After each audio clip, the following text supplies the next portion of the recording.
नमस्कार, बहुत स्वागत है आपका। मैं हूं आपके साथ योगेश पांडे।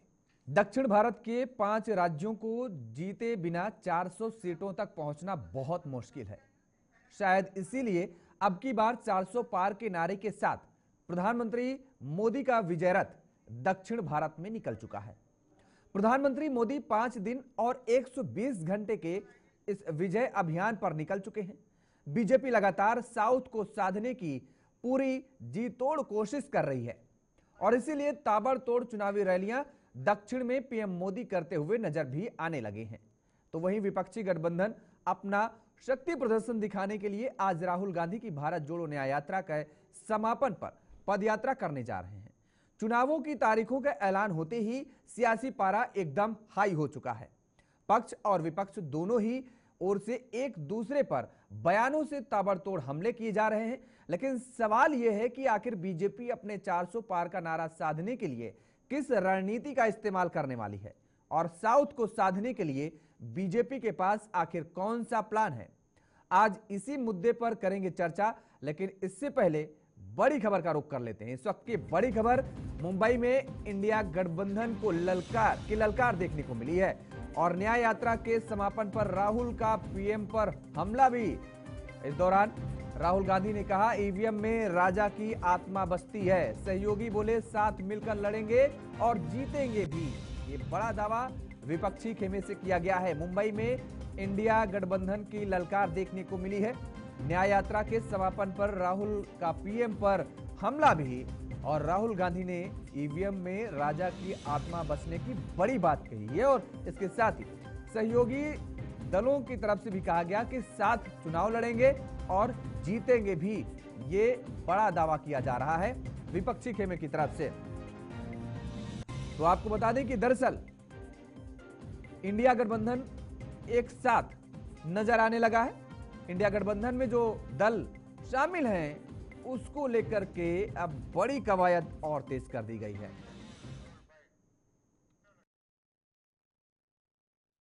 हिंदू धर्म में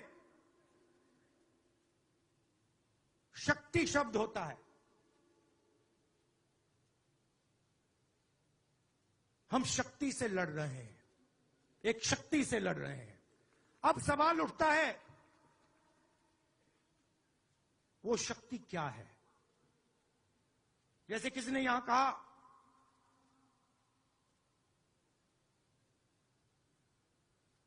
राजा की आत्मा ईवीएम में है। सही है, सही है। राजा की आत्मा ईवीएम में है।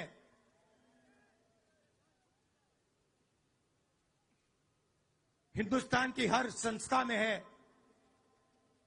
ईडी में है, सीबीआई में है, इनकम टैक्स डिपार्टमेंट में है। तो एनडीए में हम सबको साथ लेकर चलते हैं, लेकिन दूसरी ओर कांग्रेस पार्टी है जिसका एक ही एजेंडा है, गठबंधन के लोगों को यूज एंड थ्रो करना।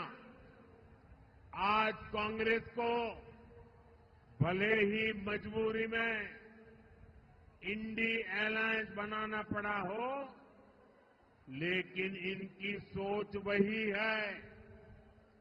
आप देखिए, लेफ्ट और कांग्रेस केरला में एक दूसरे को क्या कहते हैं, बंगाल में टीएमसी और लेफ्ट एक दूसरे के लिए क्या क्या बोलते हैं, पंजाब में कांग्रेस और आप एक दूसरे के लिए कैसी भाषा बोलते हैं।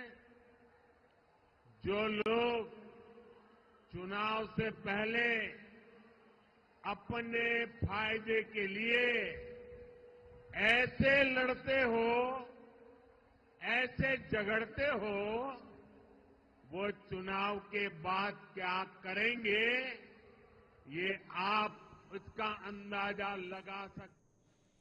तो आपने प्रतिक्रियाएं सुनी दोनों तरफ से, सत्ता पक्ष की और विपक्ष की भी। अब हालांकि आप ग्राफिक्स के जरिए आपको बताएंगे कि पिछले 2 लोकसभा चुनाव में बीजेपी का प्रदर्शन कैसा रहा। तो अगर पिछले 2 लोकसभा का जिक्र करते हैं तो कर्नाटक की कुल 28 सीटों में भारतीय जनता पार्टी ने 2014 में 25 सीटें जीती, जबकि 2019 में 17 सीटें जीती। और केरल में 2014 में खाता नहीं खुला, 20 सीटें हैं, जबकि 2019 में भी खाता नहीं खुला। आंध्र प्रदेश की 39 सीटों में 2014 में खाता नहीं खुला और 2019 में 3 सीटें बीजेपी जीती। तमिलनाडु की 25 सीटों पर भारतीय जनता पार्टी का 2014 के लोकसभा चुनाव में खाता नहीं खुला और 2019 के लोकसभा चुनाव में 1 सीट पर जीत दर्ज की है। वहीं तेलंगाना का अगर हम जिक्र करें तो 17 सीटें हैं कुल, 2014 में 4 सीटों पर जीत दर्ज की है। और वहीं आपको बता दें 2014 में क्योंकि राज्य नहीं बना था और 2019 में 4 सीटों पर जीत दर्ज की है। तो बड़ा सवाल यही है कि लगातार जिस तरीके से दोनों तरफ से सवाल उठाए जा रहे हैं और आज का सवाल के इस डिबेट शो में कई सारे सवाल भी खड़े हो रहे हैं, वो भी आपको दिखाते हैं। बीजेपी के लिए साउथ क्यों जरूरी है, सबसे बड़ा सवाल यही है। भारतीय जनता पार्टी के लिए 400 पार के लिए क्या रणनीति बीजेपी बनाती नजर आ रही है। और तीसरा सबसे बड़ा सवाल, न्याय यात्रा से राहुल को कितना फायदा मिलने वाला है आने वाले समय में। गठबंधन से कौन पीएम का फेस होगा, यह भी एक बड़ा सवाल है और लगातार सत्ता पक्ष की तरफ से ये सवाल पूछा भी जा रहा है, जनता भी जानना चाह रही है। और अगला बड़ा सवाल, इंडिया गठबंधन क्या बिखर जाएगा क्या, या फिर एकजुट होकर के मजबूती के साथ भारतीय जनता पार्टी और एनडीए का मुकाबला करेगा। आज हम समझने और जानने की कोशिश करेंगे। हमारे साथ कुछ मेहमान जुड़े हुए हैं, आपका तारुफ करा देते हैं। डॉक्टर आशीष हांडा जी हैं, भारतीय जनता पार्टी के नेता हमारे साथ जुड़े हुए हैं। प्रीति उपाध्याय जी हैं, कांग्रेस की प्रवक्ता हमारे साथ हैं। राकेश सिंह परमार जी, वरिष्ठ पत्रकार हमारे साथ जुड़े। आप सभी मेहमानों का बहुत स्वागत है। डॉक्टर आशीष हांडा जी, अभी आपने सुना होगा राजा की आत्मा ईवीएम में बसती है। कुणाल जी, आपको, मेरे दोनों आदरणीय को पैनलिस्ट को और आपके चैनल के हांडा सभी साहब, प्यारे योगेश प्यारे पांडे दर्शकों को भारतीय जनता पार्टी की तरफ से सॉरी माफी चाहता जी, कोई हूं। भारतीय जनता पार्टी की तरफ से मेरे यानी डॉक्टर आशीष का प्यार भरा नमस्कार। बिल्कुल। असल में क्या है ना कि यहाँ पे एक बड़ी पुरानी कहावत है कि मीठा मीठा गप गप, हाँ, और कड़वा कड़वा थू थू। तो वही वाली हालत है इस समय विपक्ष की कि रोना बाद में है, उससे पहले रो लो। और रोना तो ऐसा है कि जिन राज्यों में हम जीते वहां पे तो विपक्ष जो है कभी ईवीएम के ऊपर सवाल उठाने से चूकता नहीं, और जहां कभी वो गलती से जीत जाए वहां वो ईवीएम का जिक्र करने की जरूरत समझता नहीं। यानी जब वो जीते तो ईवीएम सही, जब उनके पक्ष का फैसला आए तो उस समय न्यायालय भी सही, जब आम आदमी पार्टी के ऊपर रेड हो तो कांग्रेस को ईडी भी सही लगती है, और जब कांग्रेस पे रेड हो तो आपको ईडी सही लगती है। लेकिन जब अपने ऊपर ठीकरा फूटे तो फिर इनको वो सब गलत लगने लग जाता है। तो ये भारत की जनता भलीभांति देख रही है कि किस तरह से दोहरे मापदंड इस समय विपक्ष इस्तेमाल कर रहा है। और असल में क्यों ना करे, क्योंकि जिस विपक्ष का ना नेता है, ना नियत है, ना नीति है, ना निर्णय शक्ति है, उनका कोई इस समय कोई ध्येय ही नहीं है, कोई उनका कॉमन मिनिमम प्रोग्राम सेट ही नहीं है, कोई उनका ज्वाइंट रैलीज हुई नहीं है, ज्वाइंट एजेंडा सेट नहीं हुआ, संयोजक फाइनल नहीं हुआ, कोई कॉमन ऑफिस सेट नहीं हुआ, कोई सिंबल सेट नहीं हुआ। यहां तक कि भारत जोड़ो न्याय यात्रा भी खुद इनके गठबंधन के साथियों ने सवाल उठाया कि ये इंडी गठबंधन की यात्रा क्यों नहीं थी, ये कांग्रेस की यात्रा क्यों थी। क्योंकि कांग्रेस जो बड़ा भाई होने का रोल अदा करने के एक मानसिक तनाव में गुजर रही है, क्योंकि छोटे विपक्षी दल उनको बड़ा भाई मानते नहीं है। लेकिन कांग्रेस है कि जिद में अटकी है कि भैया बड़ी तो मैं ही हूं। तो ये जो आपस की इनकी खटपट है, क्योंकि यहां पे दल तो मिल गए हैं लेकिन दिल मिले नहीं है, इस वजह से इनका क्या है, ना नजरें मिली हैं ना नजरिया मिला है, इनका कोई एजेंडा नहीं है। और ये दुनिया देख रही है, भारत की जनता देख रही है, ये बिन दूल्हे की बारात है जहां हर कोई दूल्हा बनने को बेकरार है।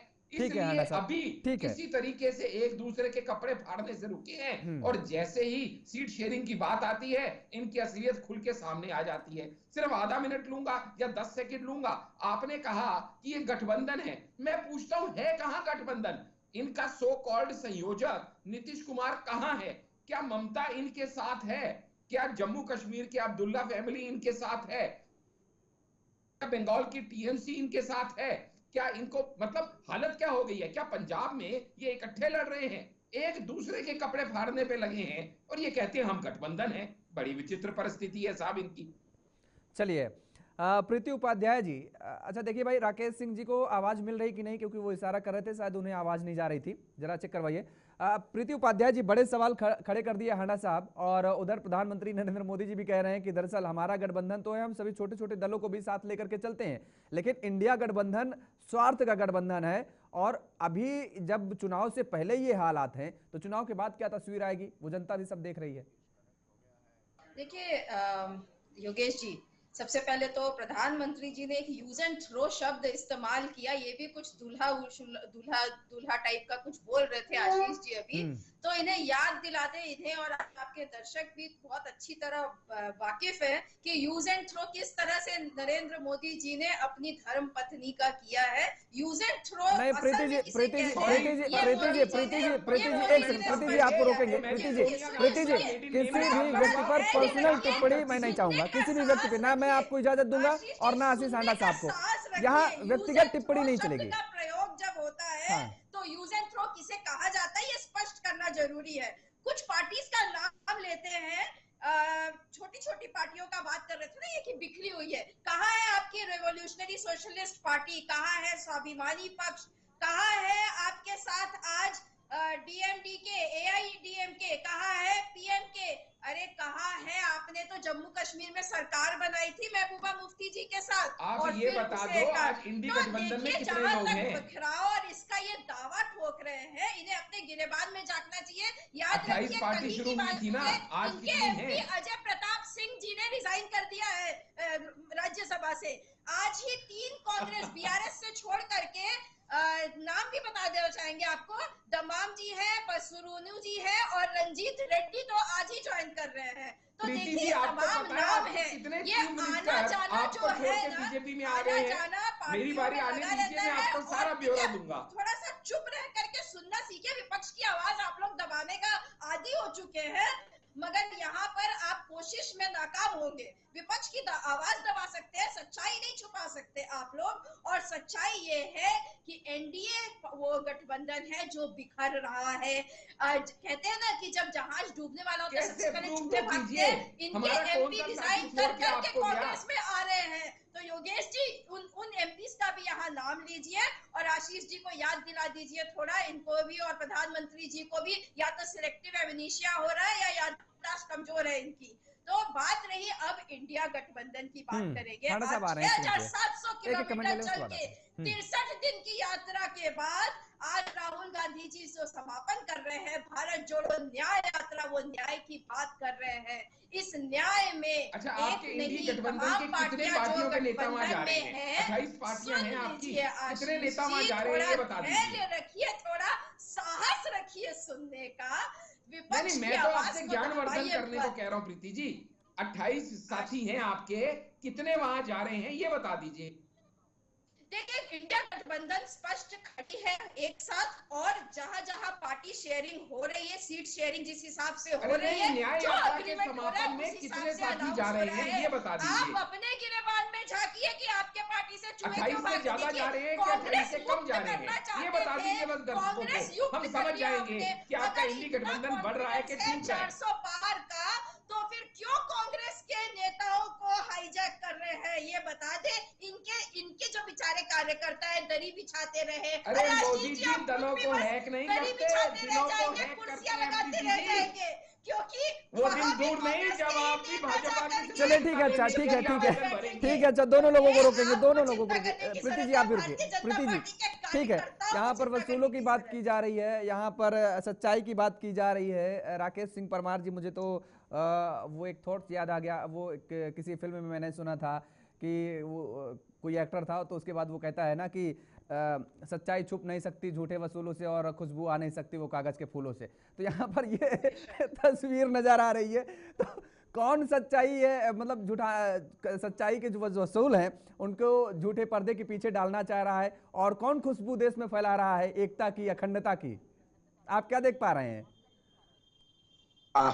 नमस्कार पांडे जी और आपके दोनों पैनलिस्टों के साथ आपके सभी दर्शकों को मेरा प्रणाम।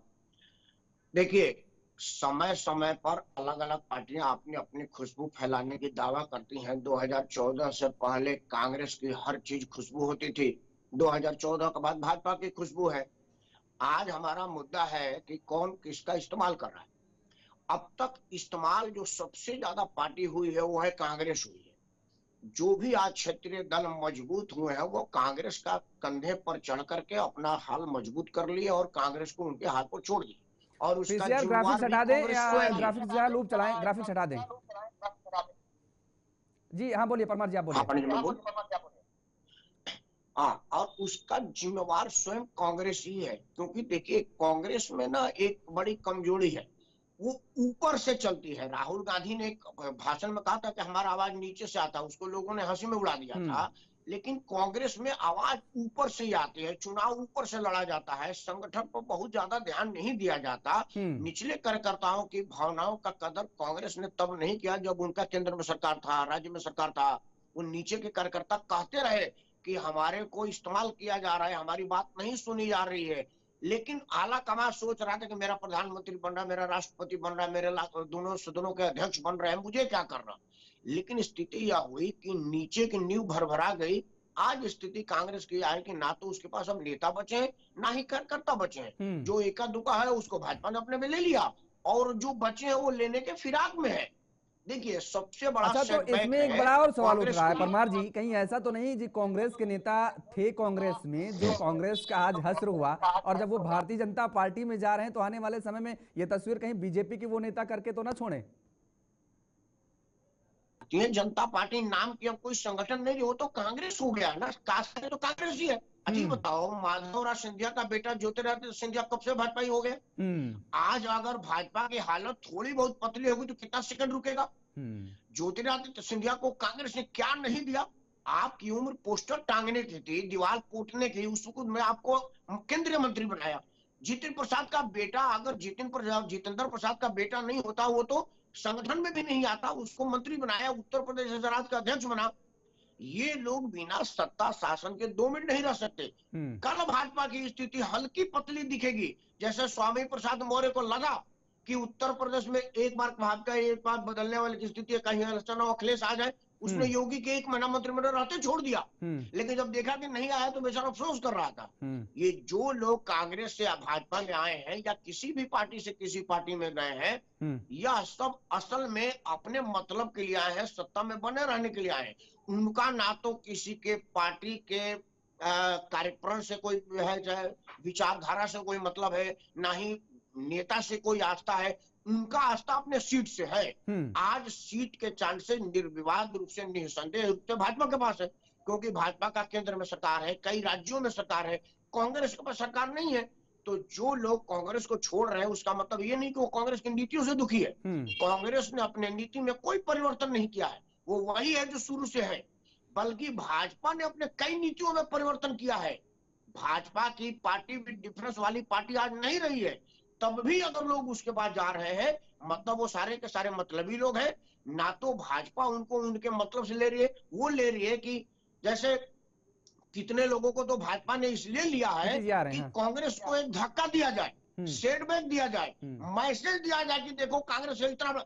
जितिन प्रसाद पंचायत का चुनाव नहीं जीत पाए थे, उसको ले आकर के पीडब्ल्यूडी मंत्री बनाने का मतलब था कि कांग्रेस को धक्का देना कि तुम्हारा इतना बड़ा नेता मेरे पास आ गया। उसे राजनीतिक रूप से कोई फायदा भाजपा को नहीं मिला, क्योंकि लक्ष्मीकांत वाजपेयी उसी क्षेत्र के सबसे बड़ा ब्राह्मण चेहरा थे, उत्तर प्रदेश में भाजपा के अध्यक्ष थे, ईमानदार कदावर नेता थे। लेकिन भाजपा को धक्का देने करके दिखाया, बात ठीक कह रहे हैं। मैंने तो देखा है उनके जमीनी स्तर पर जब काम करते थे, तो मैं तो ग्राउंड पर था, लखनऊ उस दौरान रिपोर्टिंग करता था जब विपक्ष में बीजेपी हुआ करती थी, किस तरीके से उनके नेतृत्व में, लक्ष्मीकांत वाजपेयी का आपने नाम लिया, उनके नेतृत्व में भारतीय जनता पार्टी के कार्यकर्ता कितने डेडिकेटेड होकर के कितने मेहनत किया और उसकी नतीजा रहा कि भारतीय जनता पार्टी की सत्ता यूपी में आई और एक बेहतर फायदा मिला। हांडा साहब जी, योगेश जी, मैं अपनी जो राकेश जी हैं उनकी बात से कुछ हद तक सहमत हूं, लेकिन कुछ मैं अपनी बात भी उस पर थोड़ा तड़का लगाना चाहूंगा। वो ये कि जब वो ये कहते हैं कि वो दूसरे दल के नेता इधर आए, फायदा मिला नहीं मिला, तो मैं कहूंगा भैया, राजनीति में साम दाम दंड भेद जब 4 शस्त्र इस्तेमाल होते हैं तो कहीं पॉलिटिकल फायदा यानी अपने को स्ट्रॉन्ग करने से मिलता है, कहीं दूसरे को नुकसान पहुंचाने से मिलता है, क्योंकि उसके एक मन में ये डर बैठ जाता है कि भैया मेरे नेता छोड़ छोड़ के भाग रहे हैं। तो ये सब पॉलिटिकली गेम्स हैं जो चलती रहती हैं, जिसमें कुछ अच्छा या बुरा नहीं है, पर ठीक है, ये सब चलता है। और दूसरी बात, जब आपको लगता है आपके दर्शकों को कि मोदी जी क्या दलों को हैक कर लेते हैं, तो मैं कहूंगा नहीं, मोदी जी वो शख्सियत है जो दलों को नहीं दिलों को हैक करते हैं। और दूसरी बात, जहां ये राहुल जी की भारत जोड़ो न्याय यात्रा चलती है, तो हम सबने देखा जहां जहां ये भारत जोड़ो न्याय यात्रा चली, वहां किस तरह से इंडी गठबंधन जुड़ता गया या खंड खंड होता गया, चाहे वो असम हो, चाहे वो बिहार हो, चाहे वो उत्तर प्रदेश हो, चाहे वो वेस्ट बंगाल हो। हम में से किसी से छुपा नहीं कि किस किस को जोड़ा और किस किस को तोड़ा। और सबसे बड़ी बात, जब आपका दिग्गज नेता, the founders, the owners of Congress, क्योंकि वो जमाना हम भूले नहीं जब कहा जाता था India is Indira and Indira is India, फिर कहा जाने लगा country is Congress and Congress is country. और आज ये हालत है कि यूपी से पलायन हो चुका है कांग्रेस का। वो यूपी जहां कहा जाता था जिसने यूपी जीती उसने भारत का ताज जीता। रायबरेली से कौन लड़ रहा है कांग्रेस का, कौन दिग्गज नेता लड़ रहा है, जरा बता दें प्रीति जी। मैं आपको दोनों सवाल ले लूंगा, रायबरेली और अमेठी भी पूछ लूंगा, प्रीति जी से अमेठी भी पूछ लूंगा। यानी दिग्गज नेता छोड़ छोड़ के भाग रहे हैं। ठीक है, एक छोटा सा कमेंट करना चाह रहे हैं परमार जी, उसके बाद प्रीति जी के पास आते हैं। प्रीति जी आ रहे हैं आपके पास, मैसेज मिल रहा है। ठीक है, नीचे के कैडर को दोनों सीट में पूछूंगा, दोनों सीट में पूछूंगा प्रीति जी से। परमार जी, अपन एक शब्द कह दूं, India is Indira, Indira India के जगह पर अब तो सिर्फ मोदी की गारंटी है, बाकी की तो है ही नहीं। तो हर आदमी अपने अपने समय पर गारंटी देता है। पहले इंडिया को इंदिरा की गारंटी थी, आज भारत को मोदी की गारंटी है, तो इसमें कोई पीछे नहीं है, ये मत। पर हम ये कभी नहीं कहते India is Modi and Modi is India, दोनों बातों में बहुत बड़ा फर्क है राकेश। हांडा जी, अच्छा नितिन गडकरी की गारंटी क्यों नहीं, राजनाथ सिंह की गारंटी क्यों नहीं, योगी आदित्यनाथ की गारंटी क्यों नहीं? गलत बात।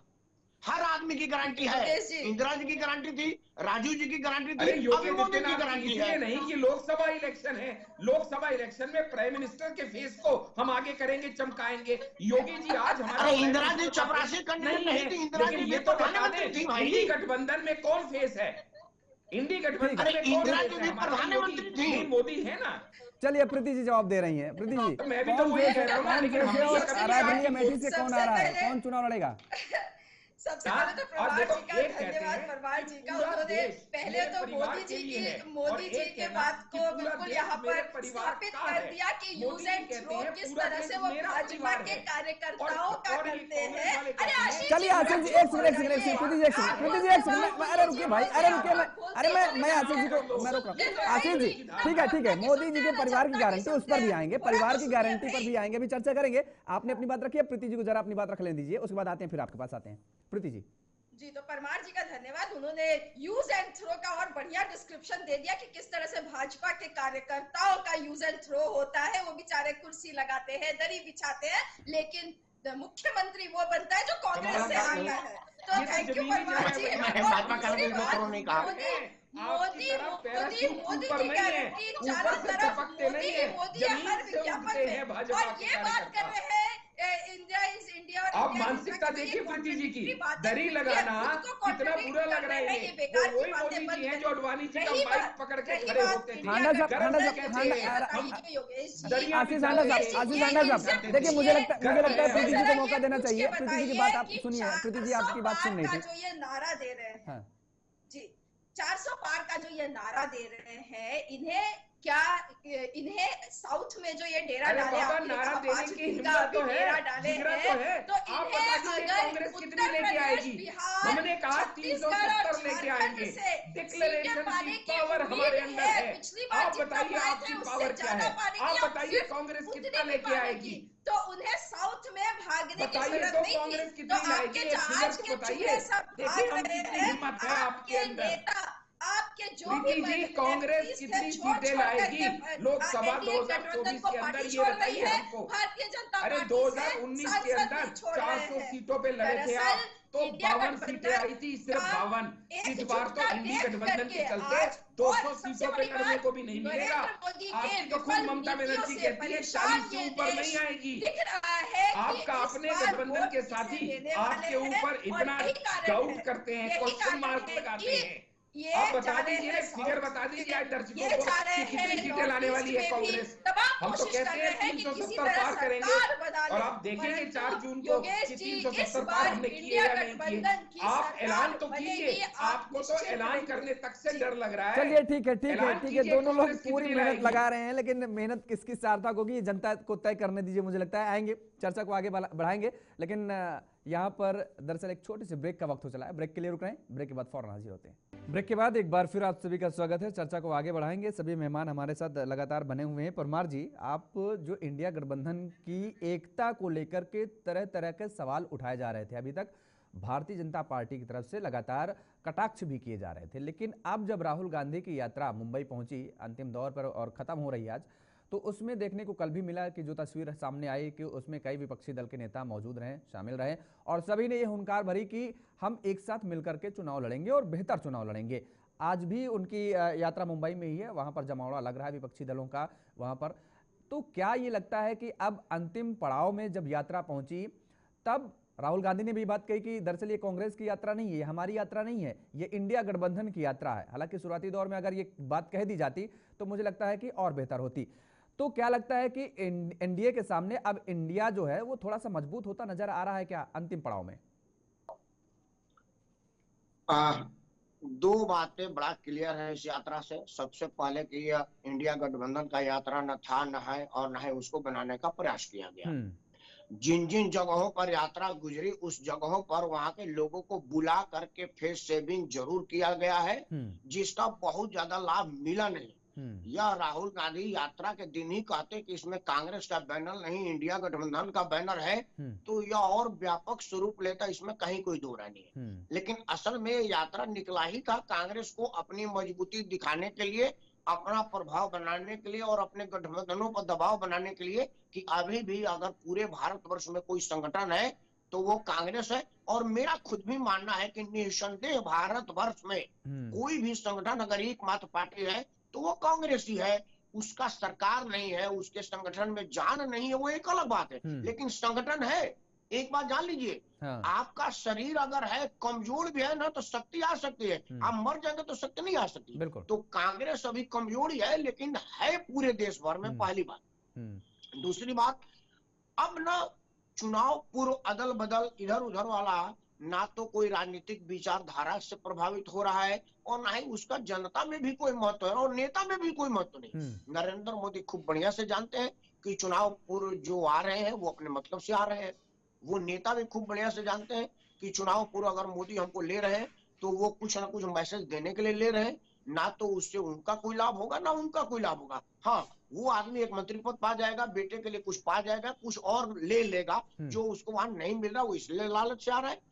और भाजपा इसलिए ले रही है कि वो बताए कि देखिए कांग्रेस का इतना बड़ा नेता मेरे पास है। जैसे देखिए अभी दक्षिण भारत में मोदी हैं, केरल में ए.के. एंटनी कांग्रेस में सबसे ईमानदार छवि के नेता माने जाते थे और मेरा मानना भी है कि औरों से तो उनकी छवि बेदाग और ईमानदार थी। और कांग्रेस में भाजपा के प्रतिनिधित्व करते थे ए.के. एंटनी, क्योंकि ए.के. एंटनी ने ही कहा था कि यह जो हिंदू विरोध का आपका छवि बनता जा रहा है, मुस्लिम परस्त का छवि बनता जा रहा है, हार का कारण यह है। सोनिया जी उनको नहीं देखा, उनका बेटा आज केरल से भाजपा के टिकट पर चुनाव लड़ रहा है। रहा मुंबई अधिवेशन समाप्त होने का, तो मेरा मानना है पांडे जी कि सबसे ज्यादा अगर कोई राहत की सांस लिया होगा तो कांग्रेस ही लिया, क्योंकि जहां जहां कांग्रेस की रैली राहुल गांधी लेके गए वहां वहां पार्टी किसी ने छोड़ा, कोई गठबंधन टूटा, कोई पार्टी टूटी, मतलब अपना ही नुकसान किए, तो कम से कम राहत की सांस होगा। दूसरा, सारे विपक्ष नहीं गए थे, अखिलेश नहीं गए थे। अखिलेश उत्तर प्रदेश में बड़ी मजबूत संगठन है, मजबूत पार्टी है। कांग्रेस से उनका समझौता का घोषणा भी हो चुका है 17 सीट पर लड़ने का, लेकिन वो तब भी वो नहीं गए थे। मतलब अभी इंडिया गठबंधन का प्रारूप बहुत ज्यादा मजबूत नहीं है। दूसरे तरफ चूंकि चैनल पर भाजपा के गठबंधन टूटने का बहुत प्रमुखता से आजकल नहीं दिखाया जा रहा है, भाजपा के भी लोग बहुत टूट रहे हैं, लेकिन फिर भी अभी मोदी की अकेले गारंटी इतना बड़ी है कि सारे मिल करके भी उसका तोड़ नहीं निकाल पा रहे हैं। तो नरेंद्र मोदी को बहुत ज्यादा चिंता नहीं करना कि कौन आया कौन गया। चिंता मोदी विरोधी को करनी है कि कुछ ऐसा नीति बनाए, कोई ऐसा नियम बनाए, कुछ ऐसा मुद्दा उठाए। पांडे जी उस चेहरे के सामने, यानी आप बिल्कुल, आपकी मोटा मोटा अगर बात निकली तो भारतीय जनता पार्टी की चुनौती नहीं है, सबसे बड़ी चुनौती है प्रधानमंत्री नरेंद्र मोदी के चेहरे की, क्योंकि पूरा चेहरे पर चुनाव हो रहा है, पूरा एक ही चेहरे पर टिका हुआ है। पूरा देश जो मतदान करने जाएगा या मतदान नहीं करेगा, या मतलब जो भी है विपक्ष के पक्ष में जो भी जाएगा, सब कुछ एक चेहरे पर टिका हुआ है कि अगर विपक्षी दल उस चेहरे की कोई काट ला करके खड़ा कर देते हैं, तब हो सकता है कि चुनौती बढ़ सकती है बीजेपी के लिए। प्रीति उपाध्याय जी। जी देखिए, बात ये जो कर रहे हैं कि सिर्फ मोदी जी अकेले चेहरा है और लड़ रहे हैं, ये बात सच नहीं है। उनके साथ इलेक्टोरल बॉन्ड्स की शक्ति है, उनके साथ ईडी, सीबीआई, आईटी है, एक्सटॉर्शन है, जो ये कर रहे हैं उसकी शक्ति है। सीधी सी बात ये है, सिद्ध हो गया है 13-14 कंपनियां जिन पर ईडी रेड पड़ता है, उसके सप्ताह भर के अंदर वो इलेक्टोरल बॉन्ड खरीदते हैं और बीजेपी को डोनेट करते हैं। तो ये आज देश देख रहा है, देश देख रहा है कि भ्रष्ट और झूठी पार्टी किस तरह से सरकार चला रही थी, किस तरह विपक्ष को खत्म करने की कोशिश कर रही थी। रही बात 6300 किलोमीटर की जो यात्रा, 6700 किलोमीटर की 63 दिन में, ये इसको खत्म करने की न तो कांग्रेस जल्दी में थी और न ही कोई राहत की सांस ले रही है। ये मजाक नहीं होता है। पहले कन्याकुमारी से जम्मू कश्मीर तक की यात्रा करना और अब पूरे मणिपुर से शुरू करके महाराष्ट्र में, आज गुजरात होते हुए महाराष्ट्र पहुंच करके यात्रा खत्म करना।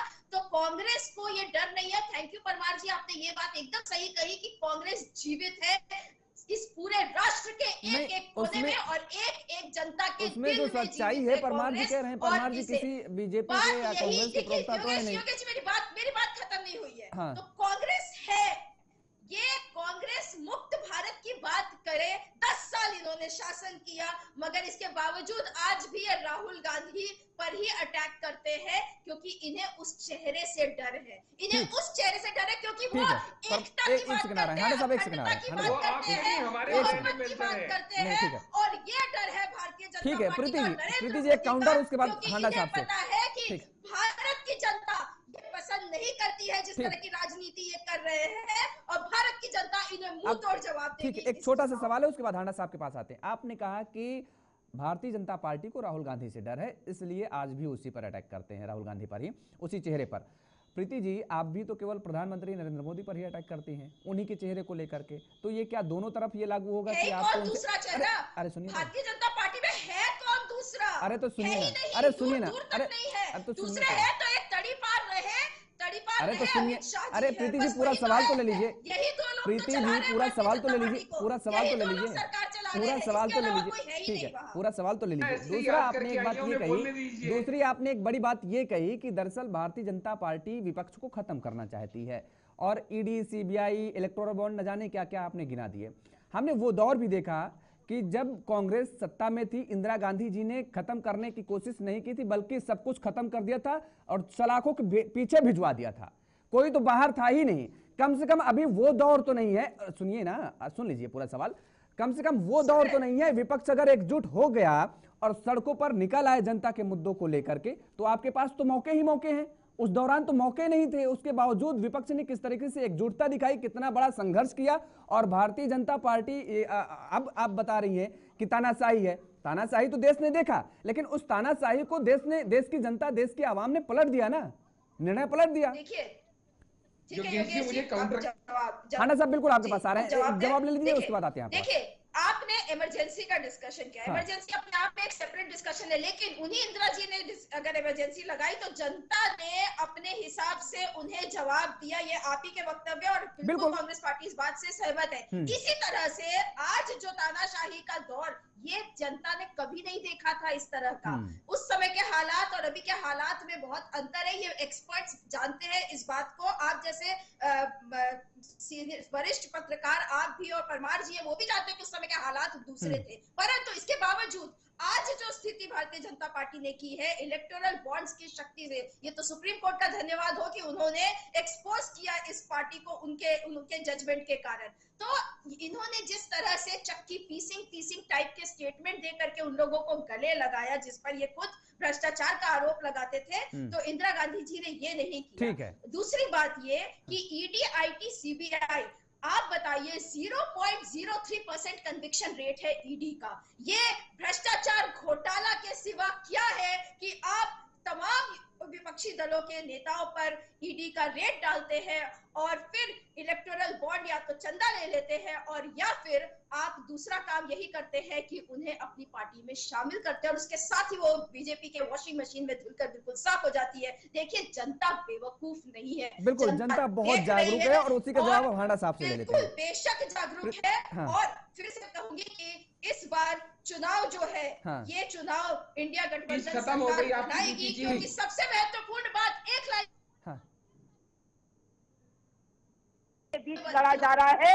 देश की बेटियों के ऊपर हो रहे अनाचार, महंगाई झेल रही हमारी महिलाएं, उनके उस आंसुओं के बीच ये चुनाव लड़ा जा रहा है और इससे वो महिलाएं इनको जवाब देंगी। ठीक है, आशीष हांडा साहब। योगेश जी, आपने टाइम देख लिया कितना दिया प्रीति जी को?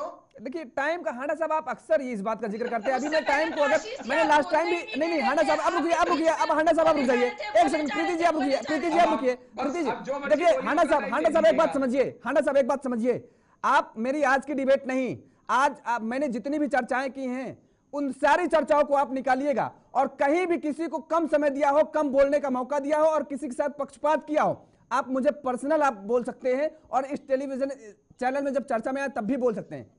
लास्ट टाइम भी आपने यही बात कही थी, उसके बाद जब मेरे गेस्ट कोऑर्डिनेटर ने, अब पूरी बात मैं बोल देता हूं, गेस्ट कोऑर्डिनेटर ने इस बात को मुझसे कहा, मैंने उनसे कहा कि आप चर्चा देखिए और टाइमिंग देखिए, मैंने उनको भेजा और आज की टाइमिंग का मैं आपको याद दिला देता हूं। जब प्रीति जी ने बोला प्रत्येक बार आपने उनको डिस्टर्ब किया, प्रत्येक बार आपने कमेंट किया, जबकि मैं भी लगातार रोकता रहा, लेकिन आपकी बात में प्रीति जी ने एक भी बार डिस्टर्ब आपको नहीं किया और आप फिर भी कह रहे हैं कि पूरा समय दीजिएगा आप मुझे। योगेश जी, अगर आपसे पूरा समय देने को कहा गया तो मुझे लगता नहीं है इसमें कोई आप बुरा मानने की बात है। हांडा साहब देखिए बात करें, मैं अपनी बात कहने, क्योंकि मैं पूरा समय देता हूं, मैं पूरा समय देता हूं और बिल्कुल निष्पक्ष तौर पर मैं चर्चा करता हूं। मैं किसी के साथ कभी कोई पक्षपात करने की कभी कोशिश नहीं करता हूं और ना करता हूं।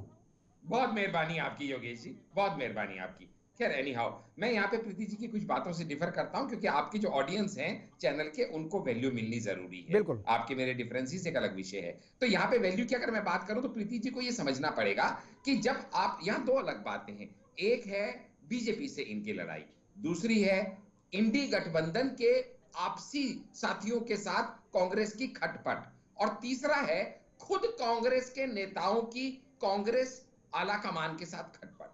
जब ये भारत जोड़ो न्याय यात्रा लेके चलने की बात करते हैं तो हमारे मन में बस एक ही सवाल आता है, जी भारत तो पहले ही जुड़ा हुआ है, अब भारत को क्या जोड़िएगा? अगर आपको जोड़ना है तो आप इंडिया अलायंस को जोड़ लीजिए। चलिए, उसको भी जोड़ना आपके बस की बात नहीं, अखिलेश आपके हाथ में नहीं, ममता आपकी सुनती नहीं, लेफ्ट वाले आपको कुछ समझते नहीं, जम्मू कश्मीर वाले आपको कुछ मानते नहीं, तो चलो कम से कम अपने आप को ही जोड़ लो। तो अगर अपने आप को जोड़ने की बात करूं तो आपके दर्शकों को बता दूं, शायद प्रीति जी का भी थोड़ा ज्ञानवर्धन हो जाए कि कांग्रेस के कुछ प्रमुख नेता जो कांग्रेस को छोड़ के गए, वो क्यों छोड़ के गए, जरा वो प्रीति जी बताने का कष्ट करें। फिर चाहे उनका नाम अल्पेश ठाकुर हो, जितिन प्रसाद हो, ज्योतिरादित्य सिंधिया हो, अनिल एंटनी हो, बाबा सिद्दीकी हो, मिलन देवड़ा हो, कपिल सिब्बल हो, गुलाम नबी आजाद हो, हार्दिक पटेल हो, अश्विनी कुमार हो, सुनील झाकड़ हो, आरपीएन सिंह हो, हेमंत बिश्व शर्मा, हांडा साहब आप नाम गिनाएंगे तो सिरोदिया हो, अभिनेक शेर हो, अर्चना प्रमोद पेशावर हो, और इतना ही नहीं, अगर मैं ये भी बता दूं कि देखिए आप कहते हैं बीच में नहीं बोलती, अभी आपकी बात को गलत प्रूव कर रही है प्रीति जी, आपकी बात को गलत प्रूव कर रही है योगेश जी, मैं नहीं गलत प्रूव कर रहा। ये देखिए, ये शांति की देवी जो मुझे टोकती नहीं, देख लीजिए। इसके अलावा हांडा साहब आपकी भी रोक रहा हूं, प्रीति जी आपको भी रोक रहा हूं।